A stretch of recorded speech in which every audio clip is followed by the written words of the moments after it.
Salam damai sejahtera, saudara dan saudari terkasih dalam Kristus Yesus. Berjumpa kembali pada kesempatan yang baik penuh berkat ini. Renungan diambil dari bacaan liturgi Minggu Biasa yang ke-24, tanggal 15 September tahun 2024. Kita sering dengar tentang teologi kemakmuran, yang seringkali disampaikan dengan mengatakan kalau kita semuanya adalah anak-anak Allah. Tentunya sampai sini benar, kita semua adalah anak Allah. Dan Allah adalah Raja di atas segala raja. Ini juga tentu benar. Yang akhirnya menunjukkan sebagai anak raja, tentu dia akan pelihara kita. Ya, ini juga masih sangat benar. Namun kemudian dikatakan sebagai anak raja, maka hidup kita tentu akan dipenuhi dengan kesuksesan dan kesenangan. Saya setuju dan sedikit kurang setuju. Mari kita bedakan antara kesenangan dan kebahagiaan. Dikatakan kesenangan bukan kebahagiaan. Karena anak raja mana yang akan susah? Anak raja pasti diberkati. Tentu benar, kita sebagai anak Tuhan, kita akan diberkati. Tapi berkat yang sebenarnya bukan diplesetin. Seringkali ujungnya dikatakan, anak raja pasti kaya raya, usahanya pasti selalu sukses. Mohon maaf, saya bukan menyangkal kalau orang sukses itulah anak Tuhan. Bisa saja. Tapi yang saya mau katakan, tanda sebagai anak Tuhan bukan harus hidup kaya raya dan bergelimangan harta. Nah, jadi di sini kesenangan dan berkat bukan seperti yang mereka maksud. Ternyata kita semua bisa saja salah mengerti, bukan? Santo Petrus saja bisa salah mengenali Yesus. Dalam bacaan Injil hari ini, Santo Petrus mengatakan kalau Yesus adalah seorang Mesias. Ya, betul sekali. Cuma mungkin dia belum terlalu memahami secara mendalam arti Mesias yang sebenarnya. Petrus masih berpikir Mesias dalam arti yang sempit, yaitu Mesias yang akan membebaskan bangsa Israel dari penjajahan. Datang dari Tuhan, ya, tapi hanya sebagai membebaskan dari penjajahan. Penjajahan dalam arti sebenarnya dalam suatu bangsa, bukan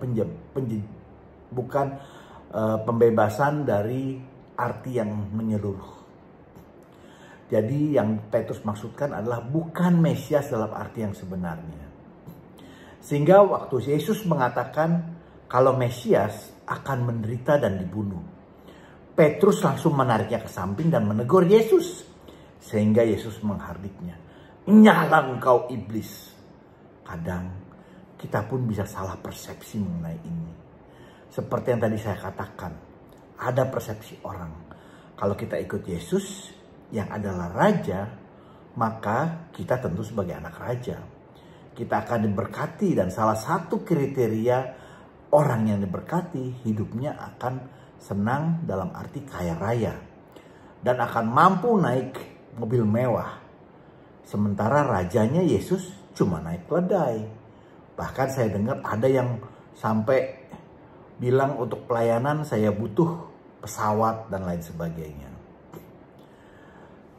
Saya bukan mau menggarisbawahi mereka, tapi saya mau belajar dari dari kesederhanaan Paus Fransiskus yang baru saja datang.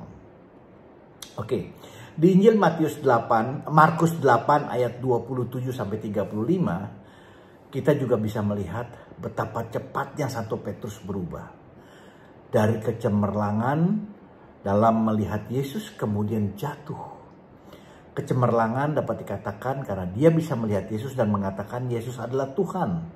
Yesus datang dari Allah untuk membebaskan umat Israel dan seluruh dunia dari penderitaan.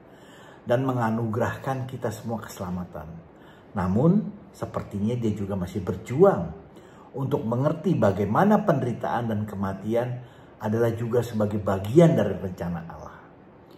Bayangkan, sekelas Santo Petrus sendiri pernah mengalami kesulitan untuk memahami ajaran Yesus mengenai teologi salib. Di mana kematian dan penderitaan adalah bagian dari kemesiasan Yesus. Itu semua adalah bagian dari salib yang harus Yesus sendiri lalui. Melalui kematian Yesus, maka kita akan beroleh kehidupan. Kita akan beroleh keselamatan. Pertanyaannya, bukankah Mesias yang akan membebaskan kita semua dari penderitaan? Kalau Mesias itu datang untuk membebaskan kita dari penderitaan, kenapa justru dia harus menderita? Ini sebetulnya adalah pertanyaan yang masuk akal dan normal-normal saja muncul kalau kita mengacu pada pemikiran manusia. Makanya tadi Yesus katakan, kita hanya berpikir, Petrus berpikir sebagai manusia.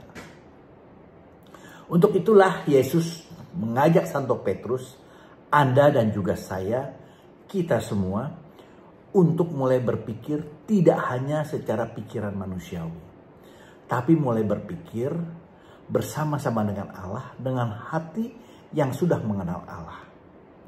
Yesus mengajak kita untuk melihat salib sebagai bagian dari hidup kita. Mungkin saat ini kita sedang berat-beratnya memikul salib.